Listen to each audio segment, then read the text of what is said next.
Welcome back, everybody. Um, let's dive straight in and start with a word of prayer.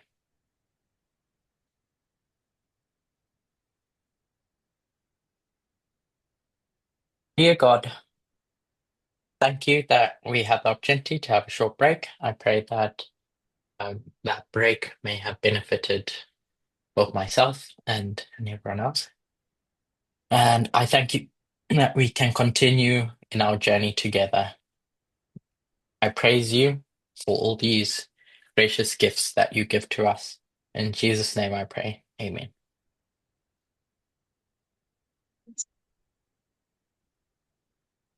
So I'll start with a very brief recap just to highlight the point that I was trying to make. Um, there's two ways of looking at the seventh kingdom or the king of the north. There's two ways of understanding the king of the north. The king of the north can either be understood as two separate entities, like what we saw in the papacy, where it's church over state. So it's the church telling the state what to do and the state just going along with it. Or the second option, which we see more clearly demonstrated in Babylon, is this idea of the two being one. So my high school art reminded me that about color combinations. I thought to do a little bit of picture work to drive home the point, which is you're going to get two entities. So this could be the church, this could be the state. They're going to come together and they're going to infuse to make something new. So it's made up of two things, but it's this third thing that it is. So it becomes one entity. And that's what I'm suggesting you see in Babylon and you see in the last kingdom, the Alpha and the Omega, the first and the seventh kingdom, this resurrected, more glorious entity. Whereas your second entity, so now if you want to call it the third option, which is I'm describing as state nationalism. In your first one, if you would think of it as church, um, over state, it's these two separate entities working together to accomplish something. Whereas in this option, it's the two coming together in a way that makes them one. And I think this is more glorious in the context of the King of the North because it's more able to accomplish its purposes and do it in a way that the fifth kingdom couldn't. So that was the key takeaway that I wanted. When we talk about the sin of the seventh kingdom or the thing that drives the seventh kingdom, it's state nationalism. And this is what state nationalism looks like. It looks like the state with an ideology that's going to seek to implement that ideology at home. We call that domestic policy. With its domestic policies and abroad, we call that foreign policy. So with how it's going to rule the nations around us. When we split up this idea of first the glorious land and then the world, so you would have seen us talk about national Sunday law and worldwide Sunday law. This is really just um, domestic policy,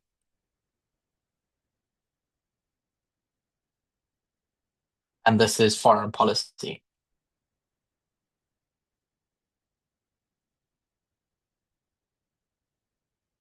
How the nation is going to rule itself, to cement its ideology at home, and how the state slash nation is going to project that outward to the nations around it as it seeks to conquer Greece, the world. So that's just a brief recap. I wanted to put that in place first So now we could contrast that with the sixth kingdom.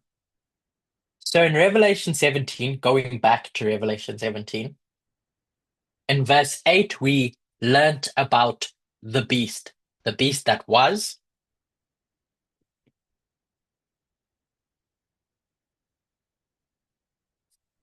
is not, and shall ascend.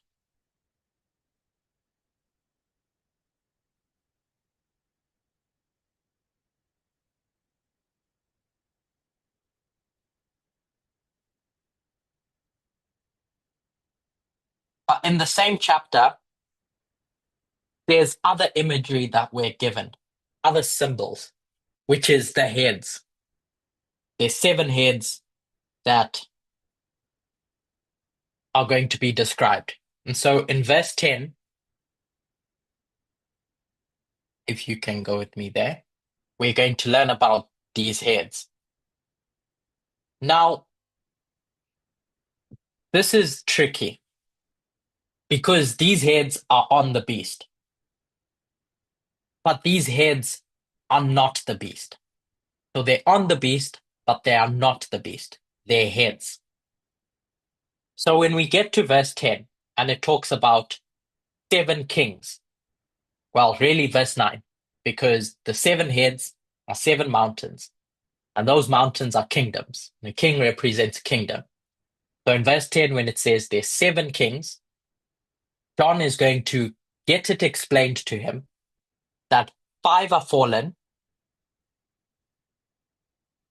Remember, this is 1798. That's the point at which John is standing. Five are fallen. One is, so this is the past, this is the present,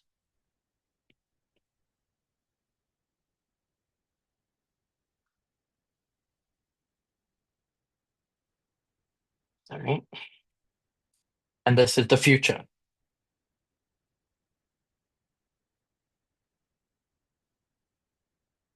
Your sixth, because after five is six, is the one that is, and the other is not yet come. So not yet means it's coming in the future. I'll just write yet to come. And this is your seven in that sequence. And then when the seventh comes, it's going to continue for a short space.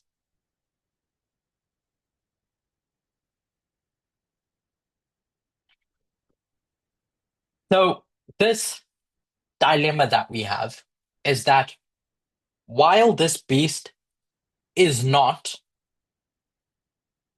in this time period when it's dead, there's a sixth kingdom that is. It's working, it's alive.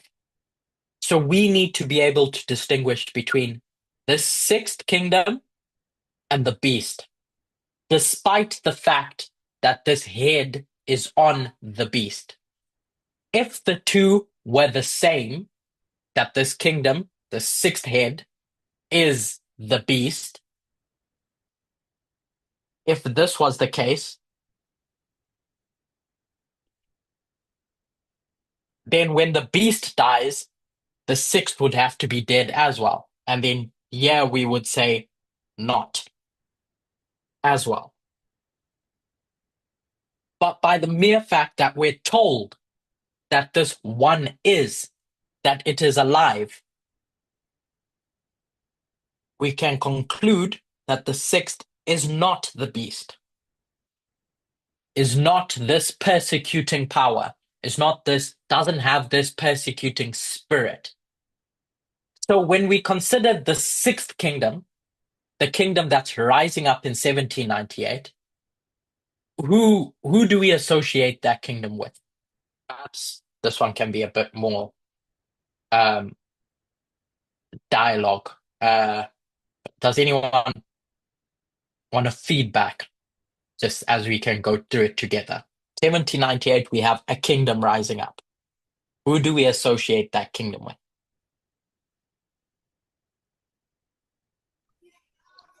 The USA. Mhm. So the sixth kingdom is coming up, and it's the USA. And in Revelation 13, verse 11, that kingdom is described as the Lamb.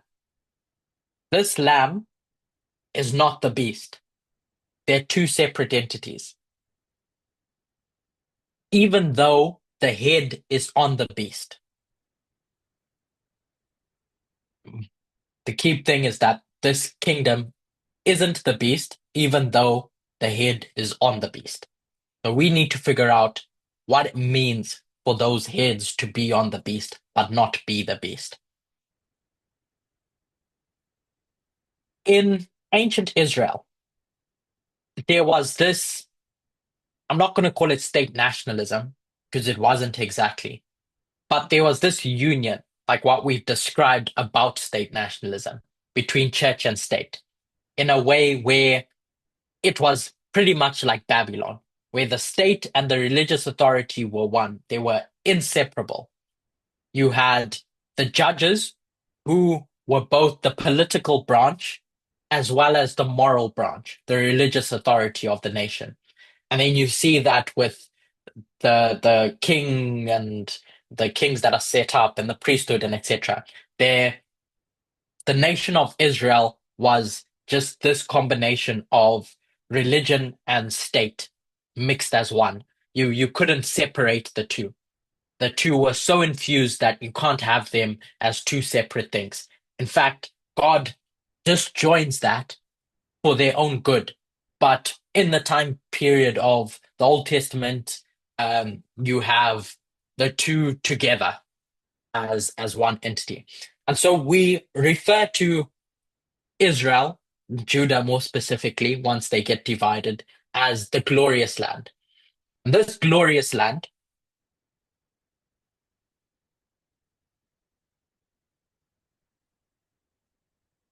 that we have in ancient Israel is both the state entity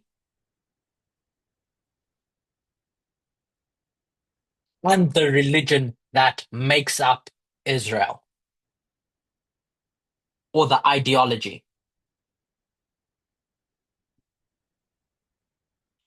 They're interchangeable because they go hand in hand.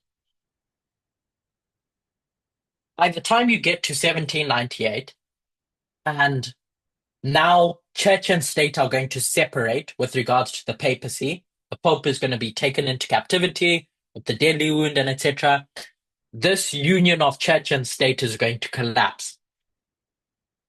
And you're going to have two separate entities rise up under the premise of the sixth kingdom. You're going to get a state which is constitutionally founded on the separation of church and state. That's a lamb, the USA. And you're going to get something else born that's going to represent the church. What is born that represents the church that's rising up in 1798?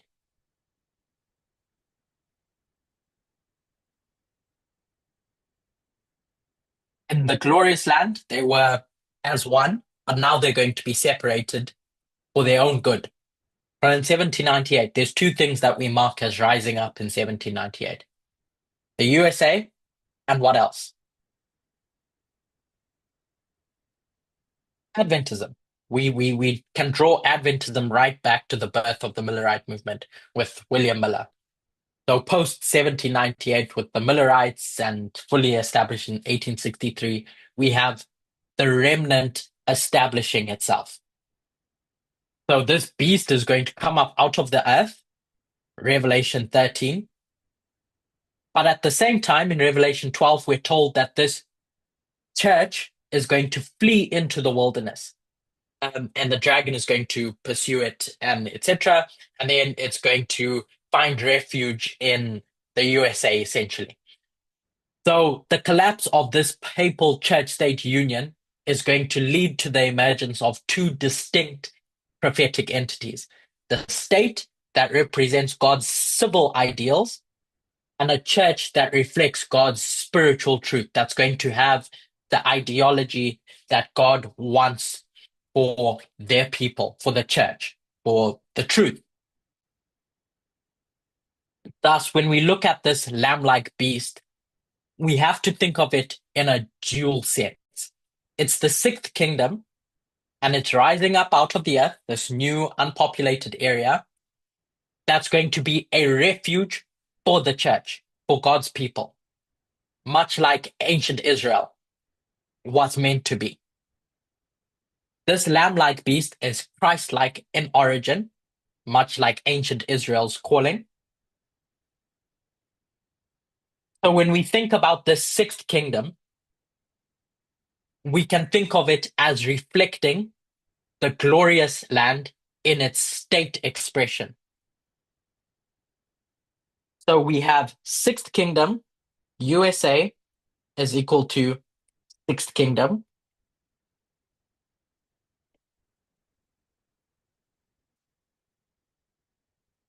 And the USA as the sixth kingdom, we know that the USA that's rising in 1798, when we talk about the glorious land in Daniel 11, verse 41, is the same thing. The USA equals the glorious land. So if USA equals sixth kingdom and USA equals glorious land, just basic algebra, A equals B and B equals C, then A equals C. So this sixth kingdom is also the glorious land, ancient Israel in its state expression.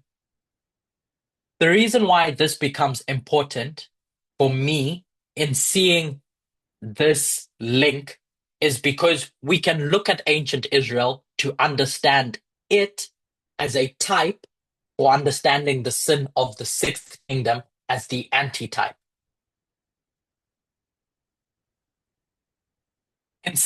Just to package all this together, in 1798, the papal supremacy marks the end of the papal supremacy, marks a turning point.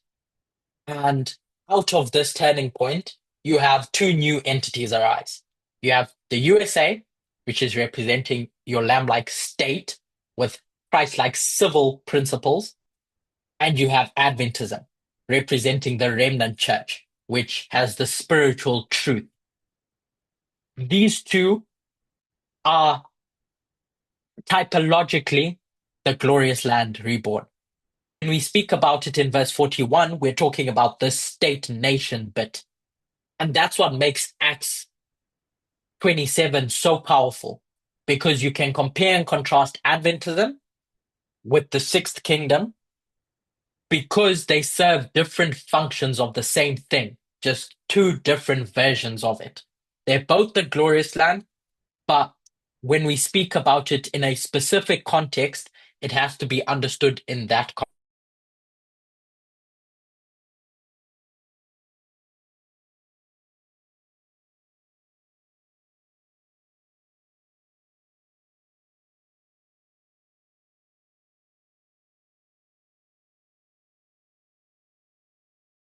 Sixth kingdom, we need to be precise with regards to its job function to understand the sin of the USA, Adventism, as different to the sin of the seventh kingdom.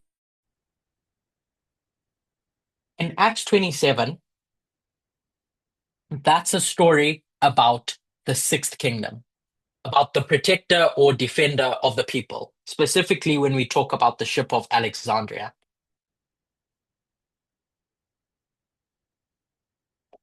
It starts its journey in 1798 and it goes through all phases, and then it gets to Snyder's. I'm just going to highlight specific points in that in 1863. And this ship is going to go off course. The off course bit that we associate with Adventism is the rejection of the 2520. And we'll explore why the rejection of the 2520 specifically takes that ship off course. If this ship is a good ship, the defender of the people, why would the 2520 mean that it goes off course for Adventism?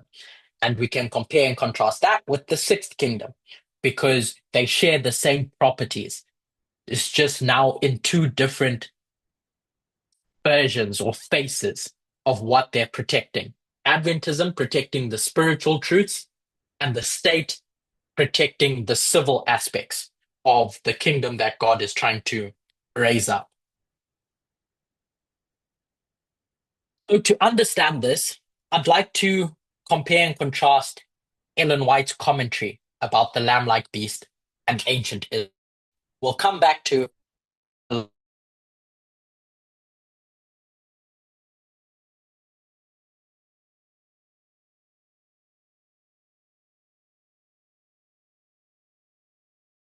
comparison to the seventh kingdom. Seventh kingdom, state nationalism.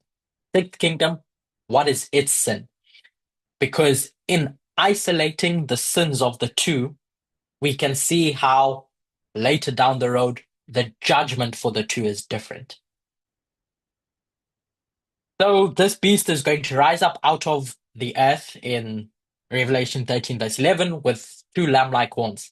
And Ellen White is going to give a lot of description about this history. She's going to talk about Roger Williams and his first colony on the East Coast, and the fact that it's set up under specific principles. The principles that everyone should be able to worship God according to the light of their own conscience. Ellen White is writing in a time period where there's a lot of skepticism towards the papacy. Coming out of the Dark Ages, that was at the forefront of Protestants' minds. We see that in how they framed 1850 and how they framed 1888, despite the fact that the threat was much bigger than Catholicism. The threat was the nation itself, the state itself, and how it viewed itself. So she's going to write all of her commentary in Great Controversy with a specific, sorry, with a specific focus, and that focus is the papacy. So for her, the principles that are going to make up the Sixth Kingdom are going to be described in the light of religious liberty. She speaks about how the foundational principles that made up Roger Williams' colony are going to form the basis of the American Republic, the cornerstone of the American Republic, civil and religious liberty.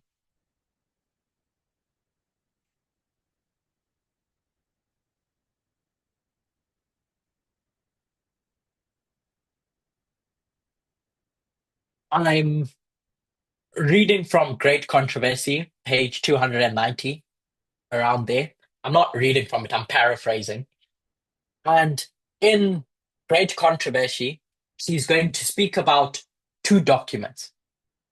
She's going to speak about the Declaration of Independence,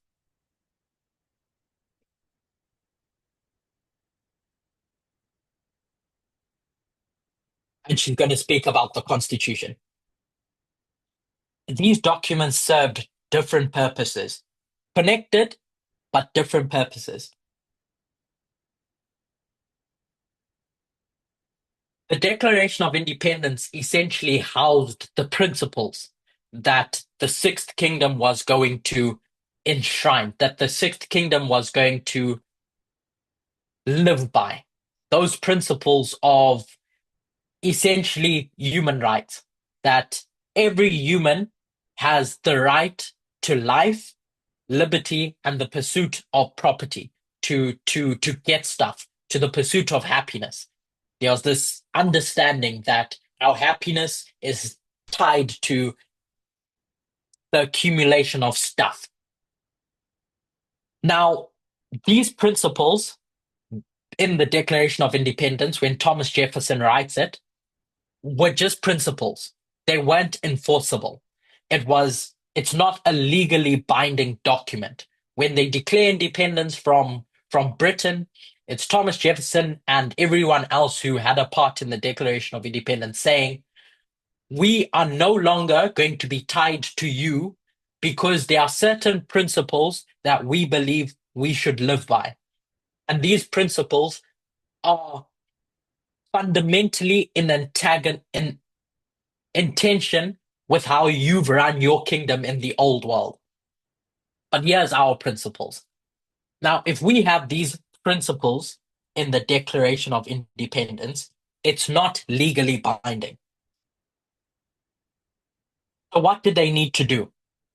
They needed to get those principles, and a few years later, as they recognized that you can't run a country like this with just principles because everyone ends up doing their own thing, they came together and decided, let's create a constitution. Let's take those principles and codify them. Let's put them into law. And that's what the Constitution does. It codifies the principles. You see this same dynamic in ancient Israel. The principles, love God, love your neighbor, are great in and of themselves. But if you have them just as principles that you're going to describe, one, everyone interprets those principles differently. And two, you cannot enforce them. Because what if someone doesn't want to live by those principles? So Moses stands up and recognizes that, well, Moses alongside God are going to recognize that I have these principles, but you, my people, need to be guided. And so here come the 10 commandments. Simply put, split into the 4 and the 6. Love God, your first 4 commandments. Love your neighbor, your last 6. Those principles run through those codified laws, those codified institutions. In the sacrificial system that you see in ancient Israel, whether it's the sanctuary or the Levitical laws and everything about the Jewish economy, is created around this idea of codifying certain principles that God has for their kingdom. Love God, love your neighbor. So Ellen White is going to describe the rise of this sixth kingdom in this way, that there are principles in the Declaration of Independence. Those principles need to be codified. So in that paragraph that I'm referring to in Great Controversy 295, I think it's paragraph 3, he says the framers of this constitution, everyone that came together, recognize that there are principles that should guide our behavior. Reasoning was not necessary to establish this truth. Everyone knows it, knows that these are the principles that each individual has. The idea of self-government, self-autonomy, with regards to how they're going to view their relationship with God. Again, she's going to frame everything around God, but it's really related to human rights more broadly, pluralism. Going on, later down the road, she's going to describe this lamb-like beast, and this lamb-like beast is going to be represented by republicanism and Protestantism. Principles found in the Constitution, because this Constitution is going to guarantee the rights that the Declaration of Independence speaks about. They weren't guaranteed before, but now they're going to be guaranteed because the Constitution is going to do that work of guaranteeing them. This is where I'm reading from. America, the USA, is going to act as an asylum from persecution for your Christian exiles, your remnant that are going to run into this haven. And she says these people who were running from persecution, their views about establishing a government based on civil and religious liberty are going to be found in the Declaration of Independence, the principle. And the Constitution is going to guarantee these principles that they found in the Declaration of Independence. I'm saying this in different ways so we can see the distinction between the Constitution and the Declaration of Independence. The principle and what today we would call as the policy, but it's more than a policy, it's an institution. Because that Constitution has various institutions that make it a constitution. There's different ways of describing institutions. So, in fact, first we'll describe a principle. I've said this term several times. Your principles are your fundamental truths that are going to serve as the foundation for your belief system, whether it's you as an individual, a company, or the country, the nation. So what do you hold to be true? Self-evidently. And you're going to use that to guide your actions. It's a rule or belief that's going to govern your behavior. They're basic truths, they're fundamental ideas, etc. So Ellen White is going to describe republicanism and Protestantism as the principles that were meant to guide or that were meant to make the sixth kingdom the sixth kingdom. It found its prosperity and its wealth, its greatness in those principles. When we think of an institution, however,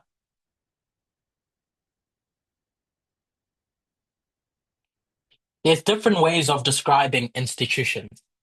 Aldertes used it in a specific framework to describe an organization. Um, However, institutions could be described in a different way. So depending on the study we're doing, you have to be sure as to how you're describing institution. And Aldo Parminder has described it in the way that I'm going to describe it now, where your institution is your structured or established systems of rules, of practices, of behavior that's going to shape um, the government's or the organization's behavior in society and community in a specific area. And these institutions can be formal or informal. A formal institution would be something that is officially established through laws, through regulations, through constitutions. So an example is governments. Your government could be an institution, schools, or corporations, or a religious organization. Those would be formal institutions. Your informal institutions are things that come about through custom, through tradition. So if we think of marriage, it's a formal institution. The Sabbath, marriage an informal institution because it's a custom that God established. The Sabbath, again, it's a custom. It's part of social norms. It's unwritten. It's not codified. So your institutions take your principles and they say, okay, let's make those principles law now. So whether it's the various parts of the Constitution that look to safeguard and put into practice the principles, it could be the branches, it could be checks and balances, it could be the amendment process. All those things that make up the Constitution are put in place to protect the various principles that are penned in the Declaration of Independence. Um, another institution that we can think of is the Bill of Rights. The Bill of Rights, those various amendments that get added to the Constitution to protect the principles in a more explicit way. In simple terms, the Declaration of Independence states the principles that the Sixth Kingdom is built on, and the Constitution creates the institutions, the government systems and rules that are meant to protect and uphold those principles. So, as I said, we can see that in ancient Israel with regards to how it views the principles of love God and love your neighbor, and how it goes about enforcing those through the Old Testament law, through the literal law, the Ten Commandments, as well as the Mosaic law, the Jewish economy with the sacrificial system and etc. So if we have ancient Israel on one hand,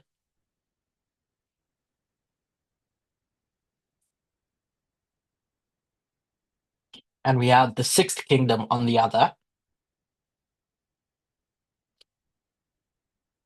both reflective of the glorious land.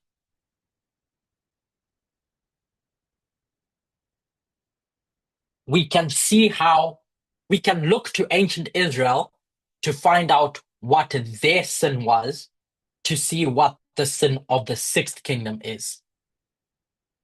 I hope those steps make sense. So, in the time of Christ, the end of ancient Israel, there were various institutions that were set up. I spoke about the Ten Commandments, I spoke about the temple, the sanctuary service. It could be the way in which they viewed tithe, the way in which they viewed the various holidays that God gave, whether it's Passover or the Feast of Tabernacles.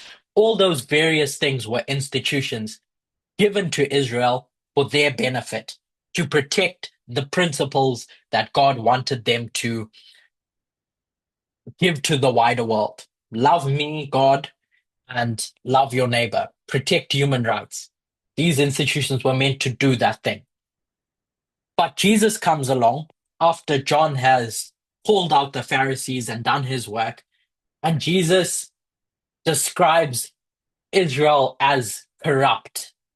In Matthew 21, Jesus is going to march into the temple. This is describing the temple cleansing, and he's going to say, "You people have corrupted my temple. I told you that my house is a house of prayer. The purpose of this institution is to protect your relationship with me.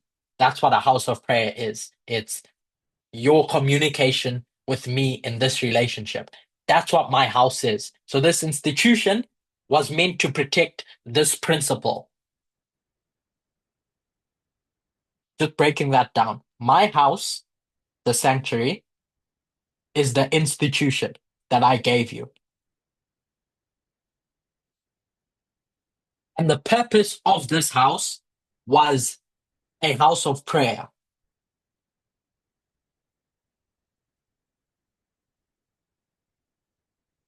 In recent studies, Aldapaminda started, well, he's been going on about it for a while now, but the key theme of that is that prayer serves as a tool for your relationship with God. So if you can think of the principle that that house, that prayer was meant to establish its relationships.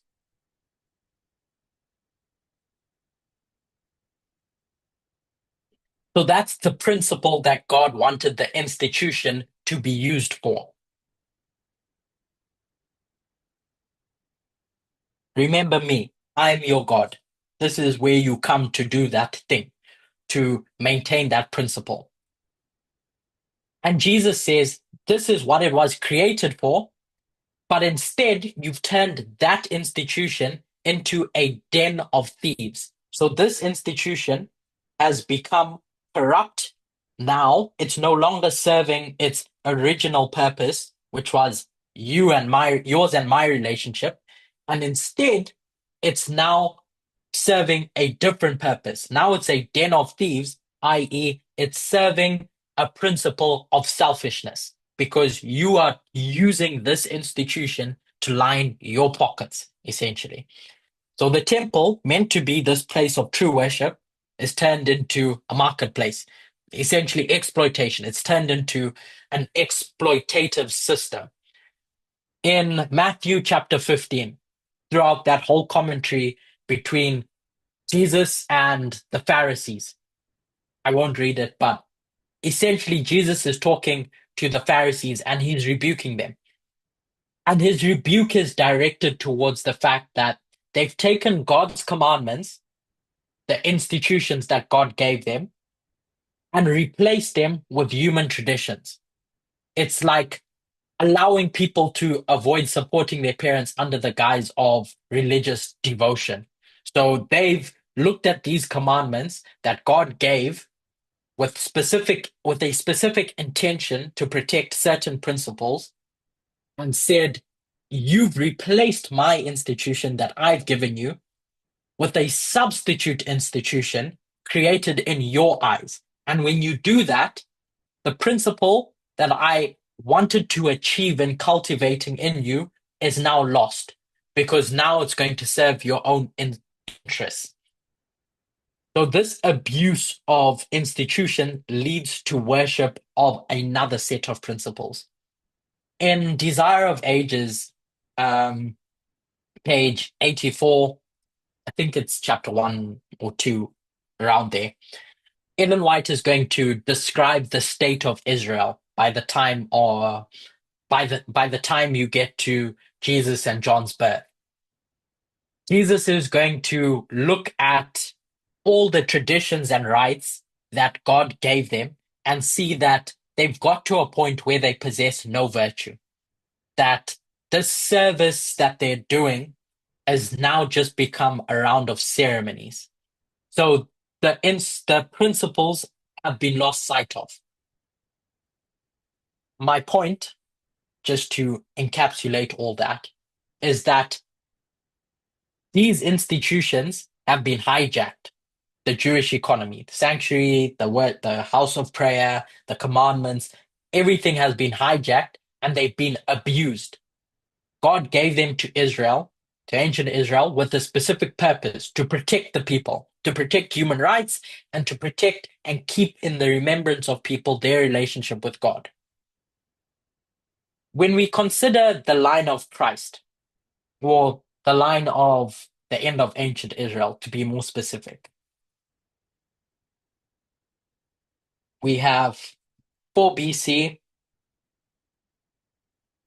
then you have 27 AD with the baptism of Jesus, and then I'll skip a few up until the cross, and then you get to Pentecost, and then 34 AD.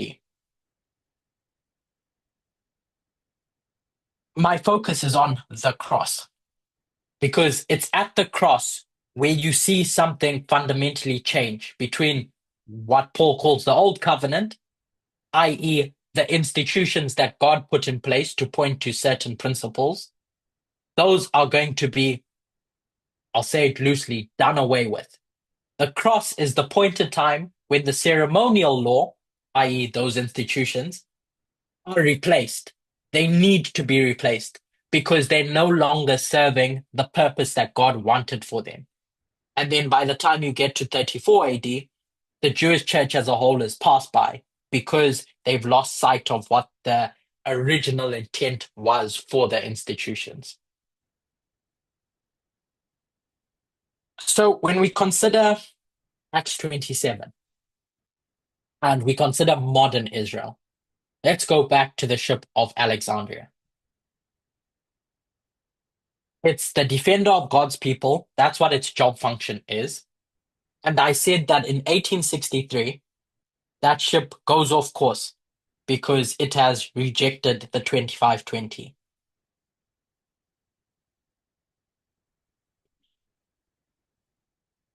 So what does rejecting the 2520 have to do with this job function of protecting or being a defender of God's people? What are the principles that we spoke of? Love God, love your neighbor. So what does rejecting a time prophecy have to do with that, with not fulfilling that job function? I gave a brief definition of what an institution is. It's a thing to codify something. If we think of the 2520 and the context in which it was given, that prophecy was given, outside of its original intent, obviously, we can go to verse 1 to 3 to see the context of said 2520. God is essentially going to say, don't make idols, don't make graven images, no idolatry. Keep my Sabbath and respect my sanctuary. If you do these things and keep my commandments, then I'm going to bless you. But if you don't do these things, i.e., if you end up making idols, if you end up um, not respecting my sanctuary, if you end up not keeping the Sabbath, then you're going to be cursed, the blessings and the cursings. The principles that needed to be protected were love God, love your neighbor. Um, and if you don't do that, then you're going to be cursed. So the 2520 is going to package all of that into this covenant between God and humanity. And the 2520 is going to be the thing that institutionalizes that covenant of blessings or cursings. So when we think of what's happening here in 1863 with the 2520 being rejected, it's the rejection of an institution that was meant to remind ancient Israel, God's people, of who they are, of what their purposes are, embedding those principles. If you reject the 2520, there's this loss of accountability between you and God. Your love God relationship is broken. If you reject the 2520, there's this forgetfulness of the love your neighbor bit, the principles of justice, mercy, equity. And we see that demonstrated how Adventism has lost sight of prophecy. You reject the 2520, you have no prophetic bearing anymore. So when you get to 1989 and the king of the north is going to be resurrected, and you want to understand the workings of the man of sin, just putting 2SM in the chat, you're not going to be able to do that because Ellen White is going to describe prophecy as historical events set before the people, a figurative delineation leading down to the end. And it's that last bit that becomes the important part for me, is that the scenes connected with the working of the man of sin are going to be revealed. If you have a correct bearing of where you are in prophecy, you're going to understand what the sin is of the man of sin. So if you want to understand said man of sin, what do you need? You need prophecy. You need the 2520 because it's the 2520 that's going to remind you. The whole context of the Sabbath is this thing of remember. Remember everything that was going on in Eden and the harmony you saw there. Remember now it's after the fact they've been pulled out of Egypt. But if I can just call it the Sabbath, because that's what all those other institutions point to, whether it's the sanctuary, Passover, etc., they point to the Sabbath. It's remember where you came from. Remember what you went through when you were in captivity. And if you remember that, you'll remember to stay humble as my people. You'll remember to do the work of protecting these principles of love your neighbor, human rights, essentially. So if you have no prophetic bearing, then you have no bearing as to what social justice means. Hence why we see Adventism in such disarray with regards to the sins that make up the man of sin, the seventh kingdom in today's context. The Millerites got it right in seeing what the sin was of the time, the sin of slavery, because they had a correct bearing with regards to the 2520. They don't frame it directly like that, but they understood that they were living in the time of the end because of the 2520. William Miller's work in doing that. When I say the 2520, it's really all the other time prophecies that encapsulate what the 2520 was about. Um, so if you can accept that the 2520 is an institution that was intended to preserve God's principles, then you can see how a rejection of the 2520 ends up leading to you losing sight of principles of justice, mercy, of what the job function is. So now when we think about the ship of Alexandria, and in 1863 it goes off course, in 2001, that thing is going to be a scourge is going to come against that ship, and methodology is the only thing that's going to hold that ship together. But come 2019 on that line, which is midnight, a message is going to come to Paul, and Paul's going to tell the other sailors that shipwreck is coming. This lines up with the cross that we spoke about over here. And what happened at the cross? What happened when Jesus was crucified? That curtain is torn, which means that these institutions have been abused for so long that I just cannot use them anymore. So they are not fulfilling their job function.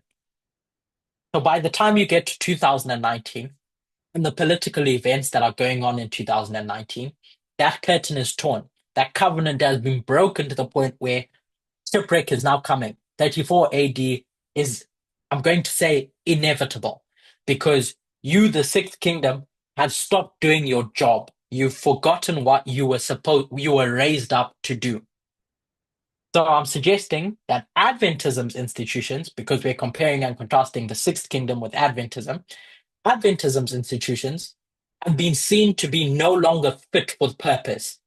And then by the time you get to shipwreck, 34 AD, that church is passed by, and a new church with new institutions needs to be raised up to safeguard those two principles of love God and love your neighbor.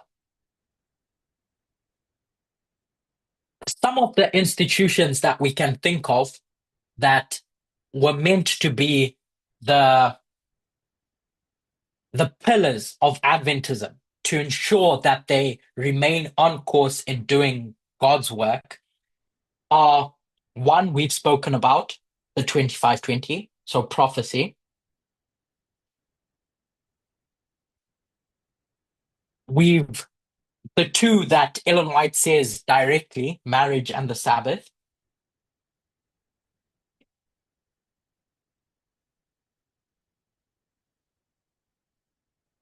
So I'll stick with those three for now. Prophecy, we've seen how an incorrect understanding of the 2520 or prophecy can lead one Adventism to lose sight of its purpose, of recognizing the man of sin. Marriage, that's easy to see with the church's position on marriage with regards to same-sex marriage, and everything that's encompassed in relationships. The idea of head of the home, the idea of being anti-gay marriage, and etc.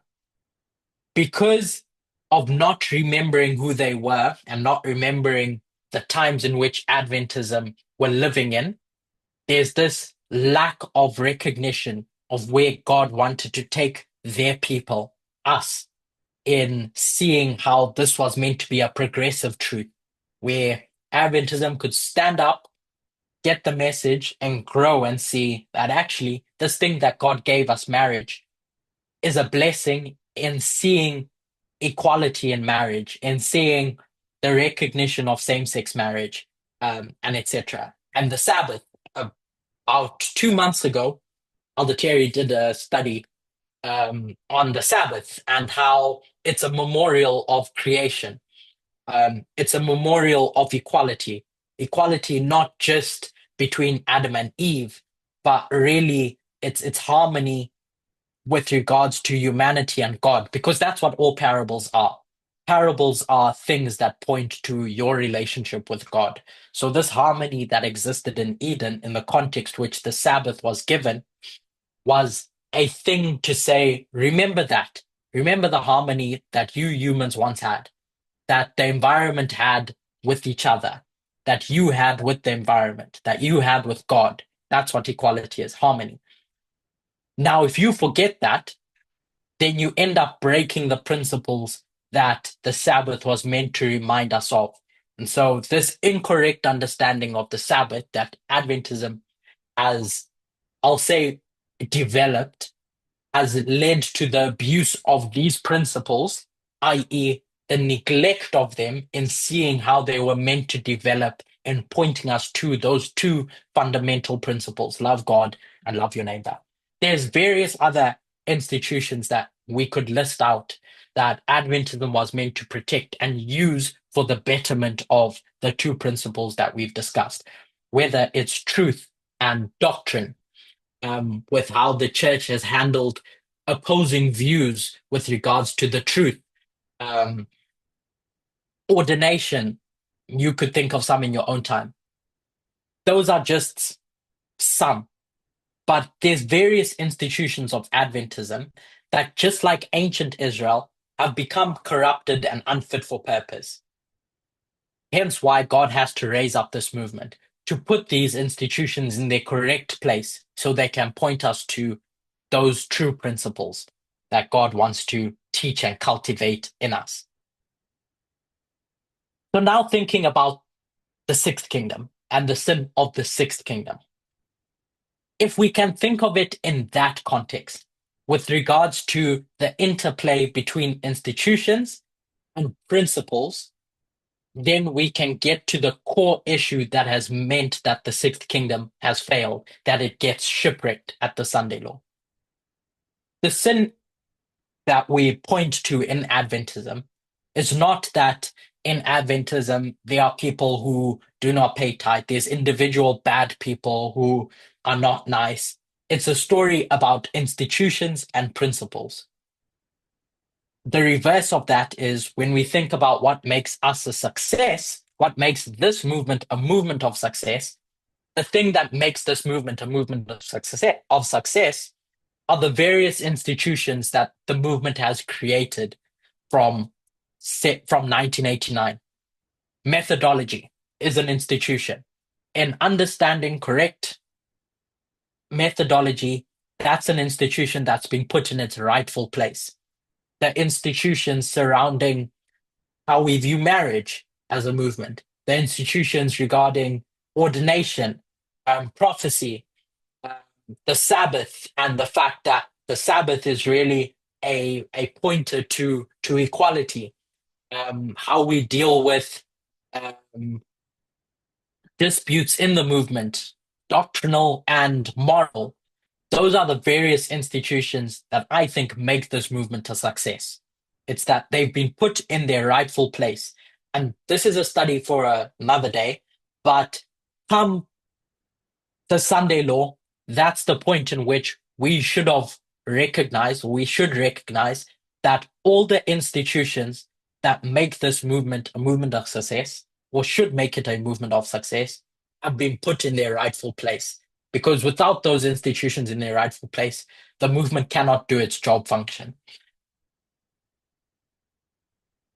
So before discussing present day, I want to take us back to 1863 to discuss when that ship goes off course and see what the issue was with the sixth kingdom that led it to go off course.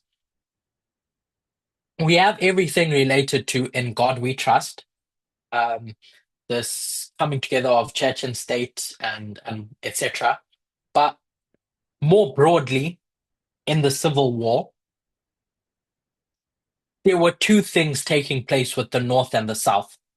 The North Kingdom, if we can simply say it this way, the North represents the sixth kingdom, the defender, protector of the people, the ship of Alexandria.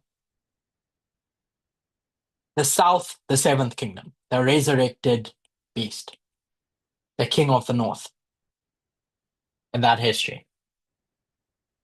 Where is this? T 264 onwards, Ellen White is going to describe the Civil War. So I'll just draw some snippets from that chapter about slavery and the war. He says, God is punishing this nation for high crimes of slavery. So slavery is the issue. But there's two perspectives. God is going to punish the South for the sin of slavery. There's perspective one.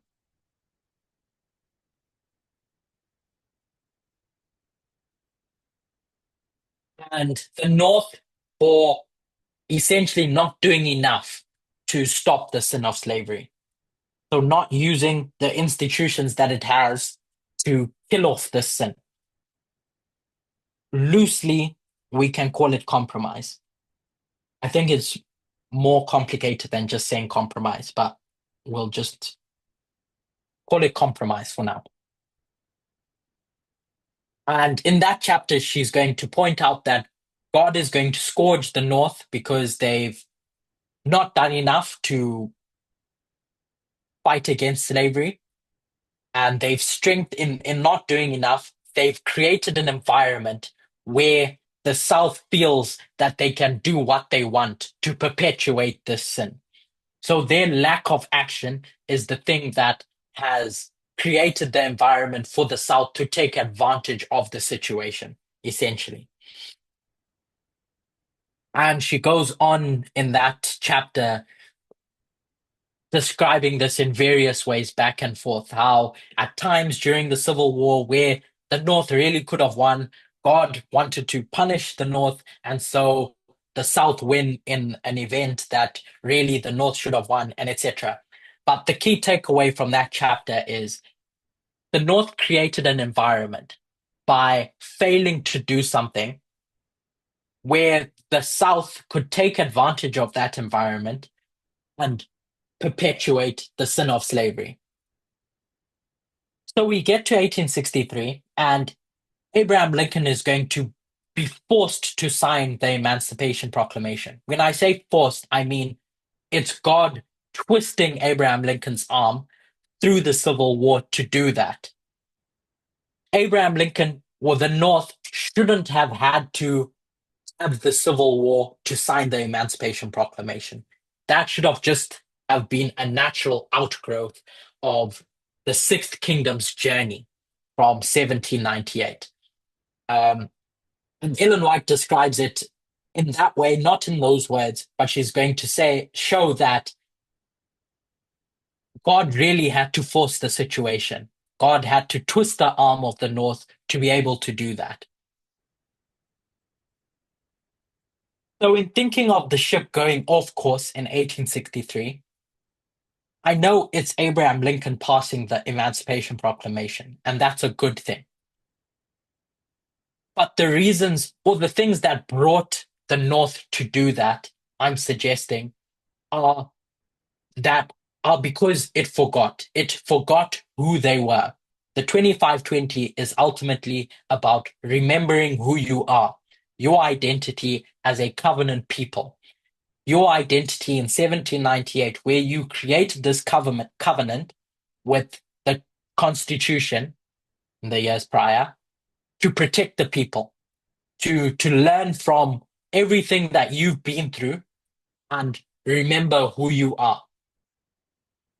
That new kingdom is going to rise out of the ashes of papal captivity. This was like a coming out moment, just like the Exodus. It was the Israelites coming out of Exodus. So if we can line those up, that's Egypt, and this is your 1260. And in both instances, a people are going to be drawn out of that captivity. In this case, it was the Sixth Kingdom, and in this case, it was ancient Israel. And in both instances, it's really remember. Remember what you've been through. Now remember to not to create an environment that doesn't let that rise up again. But just like ancient Israel, the USA forgets. It doesn't literally forget the 2520, but I'm going to say it rejects the 2520 by forgetting the scattering that they were in. And so it forgets its story, the long arc of its identity. In rejecting the discipline and memory of captivity, it becomes vulnerable to allowing an environment where the beast can rise up. So when we consider ancient Israel as the glorious land, while it fails to remember the purpose of its institutions, I ask the question, does it ever become Babylon? So here's ancient Israel. It's under the time period of the kings, pre-Babylonian exile. They've started worshipping idols. They've forgotten their role in the world, and God is going to bring a scourge against them, the king of the north, Babylon. They go into captivity, and in that captivity, does ancient Israel, the glorious land, ever become Babylon? No, it never becomes Babylon. It may take on its doctrines. The people get brainwashed, they buy into its doctrine, but it never becomes Babylon. That's the natural. And I think that we've made this case in relation to Adventism. The fact that Adventism never becomes Babylon. Ellen White hones this in, that the church is not Babylon. It never was, it never is, and never will be. So if we can say that about the church aspect, Adventism,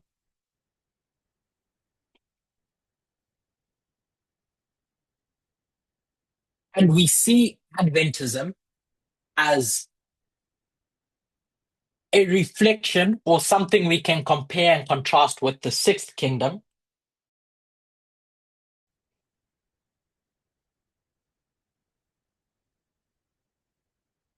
not Babylon, and we can compare and contrast the two because both reflect the glorious land in different ways. What can we say about the sixth kingdom?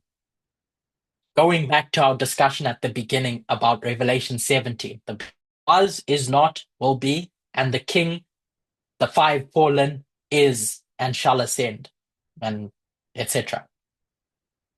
As we compare and contrast the two.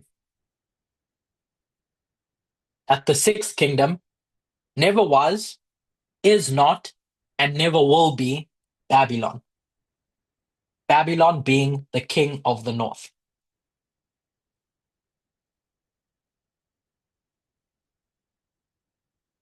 This is, for me at least, important to distinguish between, because when we start considering the sixth kingdom as the lamb, I guess there's studies being done or conversations being had of what the sin is of the sixth kingdom. So if we can get the sin of the sixth kingdom correctly, we can understand its punishment, we can understand its failure, and hopefully, when making application, we can see where it went wrong. This, as the glorious land, may stop doing its job function like ancient Israel, but it never becomes Babylon. Just like Adventism. Adventism may take on various Babylonian doctrines, may get drunk off the wine of Babylon. It may take on the idolatry of Babylon, but it never becomes it. Just like the sixth kingdom. In our first presentation, we spoke about the seventh kingdom. And we framed that in the context of state nationalism. That's what makes the seventh kingdom the seventh kingdom.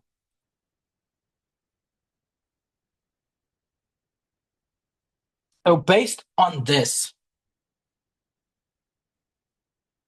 and what happened with ancient Israel, that it goes into captivity, but it never becomes the thing. If the seventh kingdom is framed under state nationalism, then the sin of the sixth kingdom cannot be state nationalism.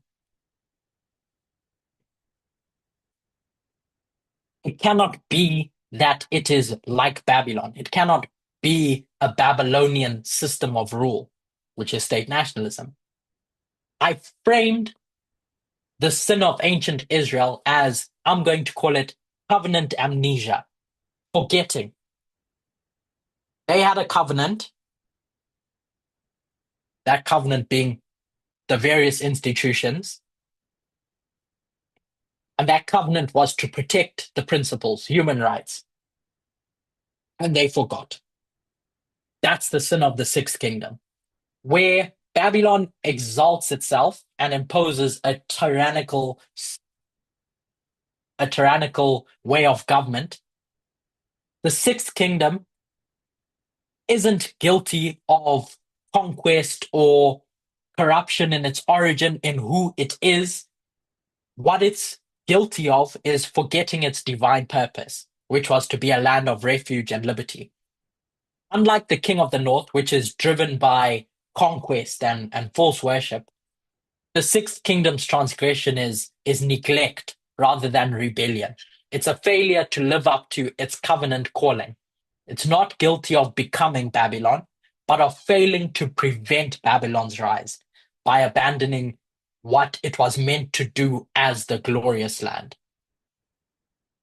The summary of all of that is that, I'll say this again in a different way, the sixth kingdom doesn't become Babylon. It fails to resist Babylon. Its sin isn't domination, but forgetfulness. It's not judged for what it does, it's judged for what it doesn't do, for its neglect. So we sixth, seventh, state nationalism that's going to be used as a scourge against the glorious land.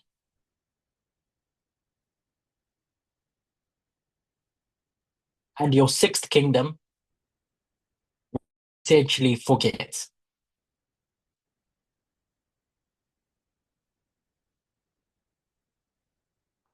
What has the sixth kingdom forgotten to do?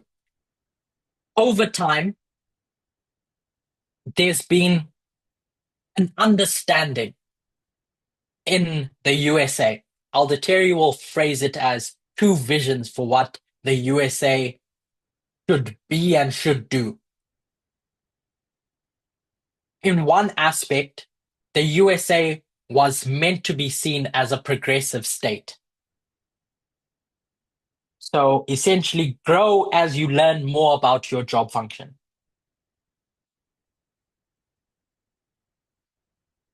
And this is what the sixth kingdom was meant to do. Grow in its job function as a progressive state. Over time, for various reasons, it stops doing that. It stops becoming this, it stops manifesting this progressive statehood. And the easiest thing to point at in my mind to see where it's failed to live up to its calling is with regards to abortion. So in America's history, there's been tension with regards to where abortion sits. Does it support at the state level or at a national level, at the federal government level? And then over time, it just became politicized, as we'll just call them the Republicans, sought to use that as a call to arms to get more votes. It was never as loaded as it is today with regards to inequality, but it got hijacked because Republicans saw that this is a good way to get votes. And so that issue gets politicized. But as that happens, Roe v. Wade gets passed to ensure, to set a precedent for legal abortion. And the Democrats had the opportunity to codify that, to institutionalize that principle of a woman's right to pursue life, liberty, a woman's right to life, liberty, and the pursuit of happiness. But because they become lazy, the Democrats, they don't do it. To create an amendment, you need what you call supermajorities. Democrats had opportunities to do that, and they don't do it for whatever reason. But they become lethargic in their job function as protecting those principles that we've spoken about. That's just one instance. There's several others you can look to if you want to look to the economy and how they didn't resist the Reagan era politically enough. In fact, they compromised a lot with it. So now we end up in a situation where the right to pursue property is no longer protected. In 1989, to close, I said that the failure of the Sixth Kingdom is not resist is the failure of the Sixth Kingdom is creating an environment where the Seventh Kingdom could rise up. In this time period between 1798 and 1989, the Sixth Kingdom is it's managing the affairs of the USA, while the Seventh Kingdom is in the grave. And the Sixth Kingdom is essentially keeping it there, keeping it in the grave. Over time, we can point to how the Seventh Kingdom rears its head and tries to take control. But the Sixth Kingdom essentially is there to keep the seventh in the grave. But then something fundamentally happens that changes what's going to take place. Ronald Reagan is going to become president. And the period of US prosperity is going to start coming under attack. You had a welfare state that was created by FDR in the New Deal, and Reagan's going to undo all of that. That's internal policy. That's what makes MAGA MAGA. MAGA draws all of its inspiration from Reagan. It's Reagan. Trump's term at the moment is really Reagan 2.0. This is domestic policy.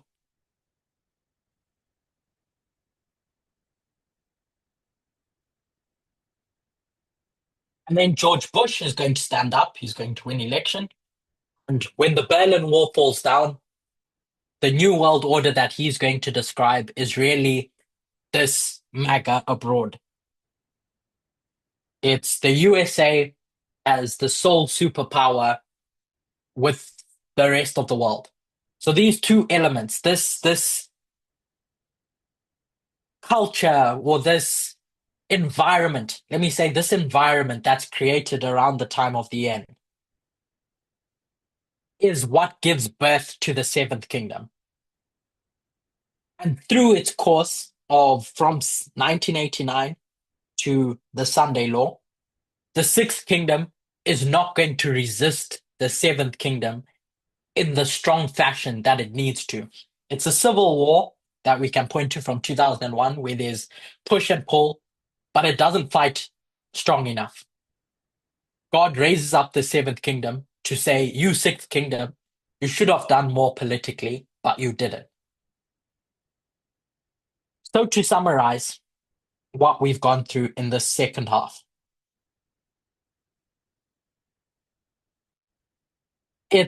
I tried to demonstrate that when we think of the Sixth Kingdom, it's interchangeable with the glorious land. The reason why I wanted to do that, to show that the two are synonymous, is because we can compare and contrast the glorious land as the Sixth Kingdom with ancient Israel as the glorious land. And one of the key concepts that we know about the glorious land is that it never becomes Babylon. It may go into captivity into Babylon, but it never becomes it. So the king of the north may take the Sixth Kingdom into captivity, but the Sixth Kingdom can never be the king of the north. It's said parabolically in Revelation 17 in with regards to the beast, the five are fallen, one is the sixth, and there's one yet to come. But there's a lot of questions around whether this Sixth Kingdom is the king of the north as well. And my intention was to try and demonstrate by comparing and contrasting with ancient Israel how that can't be the case. Even if that head is on the beast, we it's not as straightforward as saying the head being on the beast means that the head is a manifestation of the beast. Because there's other models we can point to where that's not the case. So if anything, it makes us question what does it mean for the head to be on the beast? So in that relationship with the USA being the glorious land, Adventism the church is just one aspect of it, but in its primary sense, Daniel 11, verse 41, the USA being the glorious land that the king of the north goes into, there has to be a sin that the sixth kingdom does that the seventh kingdom punishes the sixth kingdom for as a tool in God's hand. And so I tried to start exploring what that could be by distinguishing between these two things, principles and institutions. Principles being founded in the Declaration of Independence, and your institution, simply put, being your laws, your constitutional framework. And for ancient Israel, that was the sanctuary system, the Jewish economy that were meant to protect, love God, love your neighbor. I went through one of those examples with Jesus rebuking the Pharisees for turning the sanctuary into something that served themselves. Um, in the story of Christ at the cross, you get to the point where it was recognized that something has fundamentally changed with regards to ancient Israel. Those institutions no longer doing their job function. So Jesus needs and God need to set up a new organization that's going to shine the light properly on those institutions. Some of the institutions that we can point to in Adventism that it has failed to forget the purpose of are prophecy enshrined in the 2520, marriage, and the Sabbath. Without putting them in their correct framework, you end up forgetting who you are, really. We went to 1863 to point out how the sin of slavery falls on the shoulders of the South. The sin of the North is that they didn't do enough to stop the sin of slavery from rising up. They didn't keep the seventh kingdom suppressed. And so just to summarize all of that, it's to point to state nationalism points to the seventh kingdom, and covenant amnesia, if I can call it that, points to the sixth kingdom. This, I hope, will help us distinguish between what's going on at the Sunday law with regards to the punishment, what they're being punished for, who is who. So I haven't clearly defined who makes up the seventh kingdom and who makes up the sixth kingdom. I just wanted to try and put in place the framework in which that question could be understood. At a simple level, you could point to Republicans, seventh kingdom, Democrats, sixth kingdom. But as you weave through history, I think you can see how it's a bit more complicated than that. And at some other point, perhaps we could explore that. But I hope that that made sense around why the seventh kingdom gets resurrected around 1989. There's an environment that gives it the opportunity to do so. The sixth kingdom didn't work hard enough at keeping this seventh kingdom in the grave, essentially. So we'll close with a word of prayer and then do a Q&A if that's the order of events. But please join me as we pray. Dear God, I praise and thank you for the 2520. Thank you that it has been established as the cornerstone of who we are. And it's my prayer that we may not forget its importance outside of it just being a number, but in relation to what it's meant to do for us, that we do not forget that there are institutions that we have that are there to protect the people. And so I pray that you may forgive us for at any time we have forgotten.